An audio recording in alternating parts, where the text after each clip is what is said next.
Assalamualaikum warahmatullahi wabarakatuh. Perkenalkan, nama saya Kamila Rostiana Rihadatul Aisi dengan NIM 0488000313.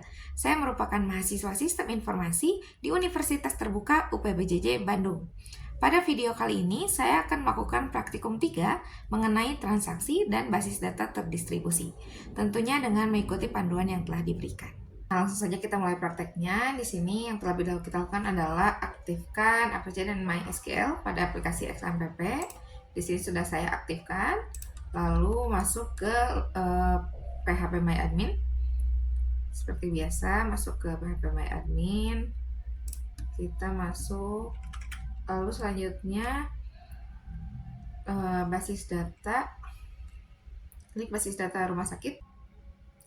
Kemudian lihat apakah tabel-tabel yang ada pada basis data tersebut sudah InnoDB seperti yang seperti gambar ini ya.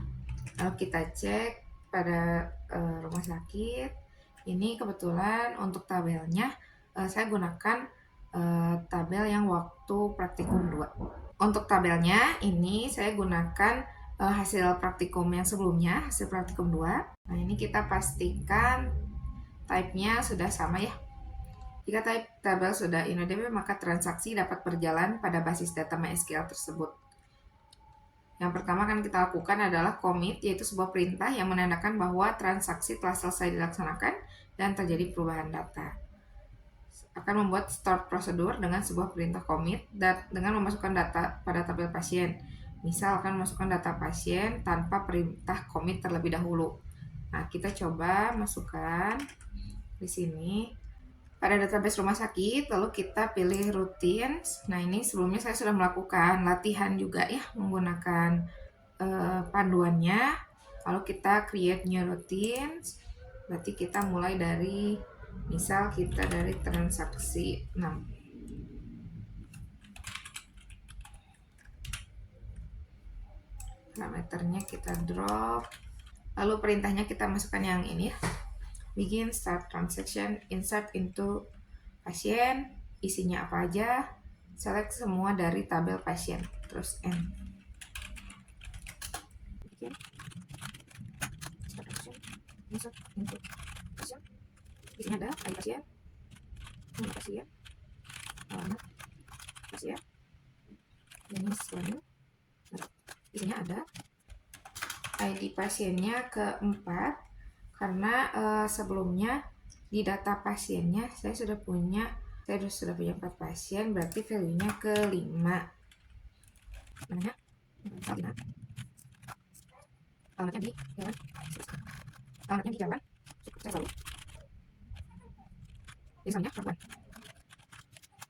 Kamu masih dari semua bersama isi dari tabel pasien. Lalu klik go.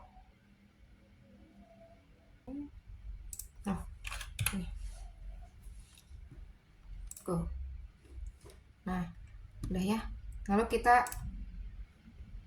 selanjutnya perintah tersebut bisa kita panggil dengan call transaksi. Jadi kita masuk ke SQL, terus kita panggil transaksi yang tadi.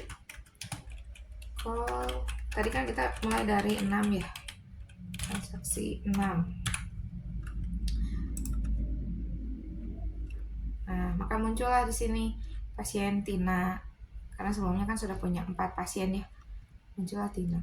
Nah, ini 0 karena tadi nggak kita input ya. Kita hanya menginputkan ID pasien, nama pasien, alamat, dan jenis kelaminnya. Tapi saat kita klik yang pasien di sini, nah ini pasiennya hanya 4. Karena kita tidak memasukkan perintah commit. Jadi datanya nggak masuk ke tabel pasien. Biar masuk ke tabel pasien, caranya tinggal kita tambah commit aja. Kita masuk lagi ke prosedur yang tadi. Kita buat lagi. Nah, ini yang tadi kita copy dulu. Lalu kita buat transaksi 7. Ini parameternya kita drop. Perintah yang tadi kita masukkan. Nah, setelah menginputkan datanya, lalu ditambah commit. Go. Nah, kita panggil SQL-nya call transaksi 7. Nah, maka memang muncul ya sama kayak tadi. Nah, kalau yang sekarang saat kita klik tabel pasien, maka datanya akan masuk juga. Ini ya yang nomor 5. Lalu selanjutnya ada perintah rollback, yang merupakan pernyataan rollback digunakan untuk menggugurkan perintah yang sedang berjalan. Hal tersebut berguna jika ada suatu yang tidak diinginkan terjadi pada sistem. Namun perlu diingatkan bahwa perintah rollback akan berpengaruh jika perintah yang sedang berjalan belum commit. Langsung aja kita praktekkan ya. Misal ini perintahnya itu untuk update data di tabel pasien. Jadi mau dirubah namanya yang asalnya Poppy jadi Danar.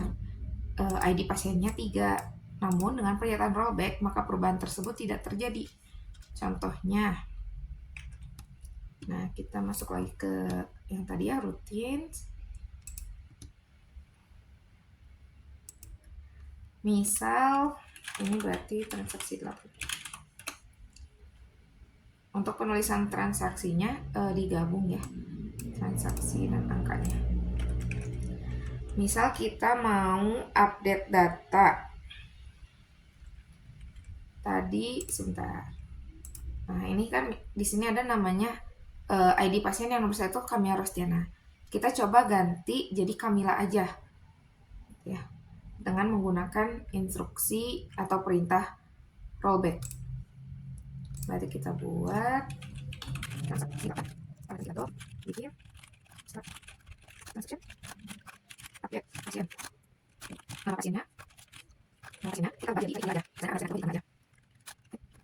Di mana ID pasiennya? Dan ada itu 1. ID pasien 1. Tadi kita gunakan perintah rollback.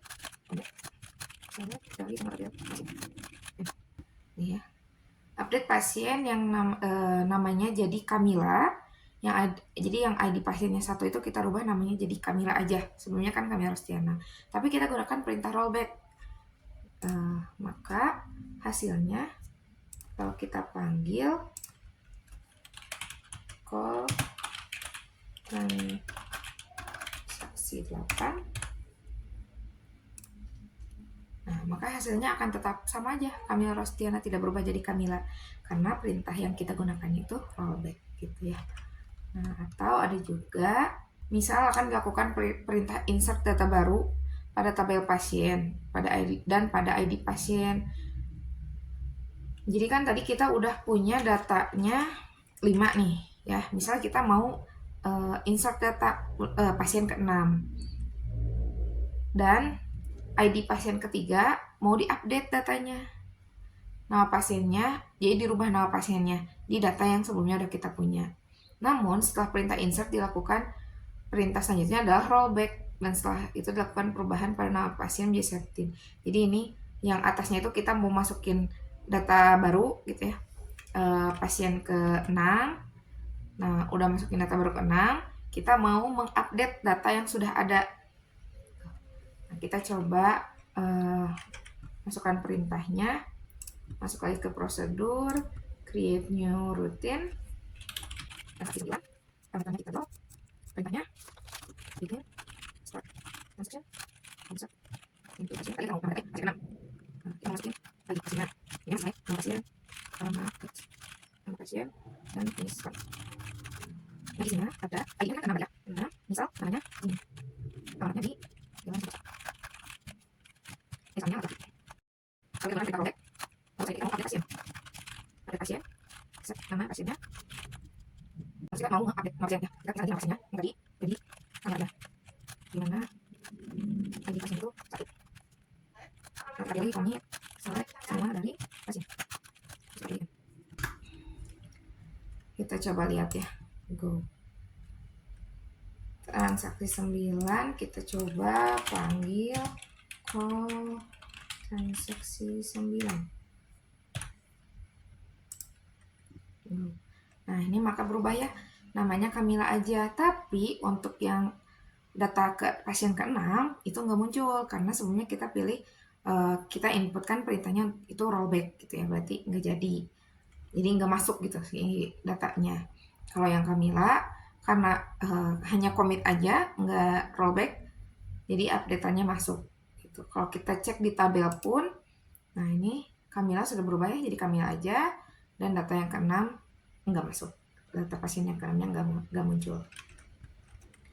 Lalu selanjutnya checkpoint.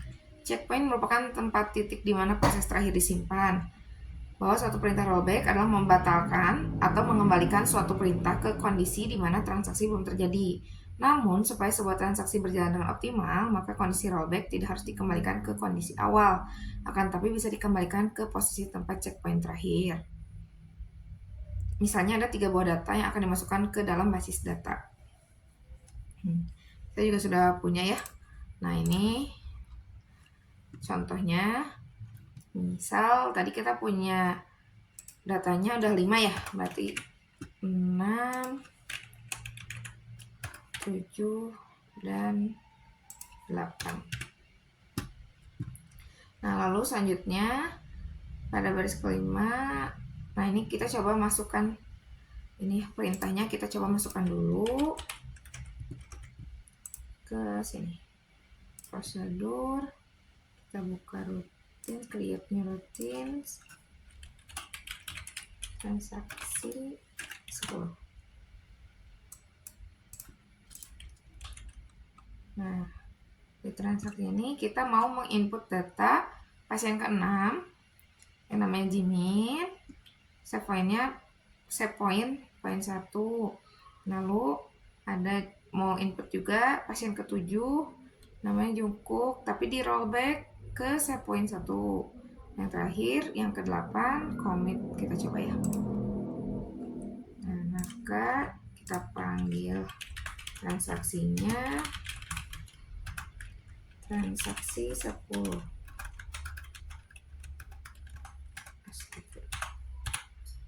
Transaksi 10. Nah, maka muncullah ini yang ke inputnya jadi 2 ya, Jimin dan Suga. Yang nomor 7, ID pasien yang nomor 7 nggak ke input karena tadi ada perintah rollback, tapi karena checkpoint, ke checkpointnya ini. Nah, ini yang munculnya 6, 7, 9. Yang 8-nya nggak masuk. Dilihat masuk dalam basis data hanya 2, yaitu pasien 7 dan 9. Untuk pasien 8 tidak masuk ke dalam basis data karena di rollback gitu. Nah, tadi merupakan langkah-langkah untuk praktikum 3, dan untuk videonya mungkin saya cukupkan sekian. Terima kasih banyak atas perhatiannya. Mohon maaf apabila ada kesalahan. Wabillahi taufiq wal hidayah. Wassalamualaikum warahmatullahi wabarakatuh.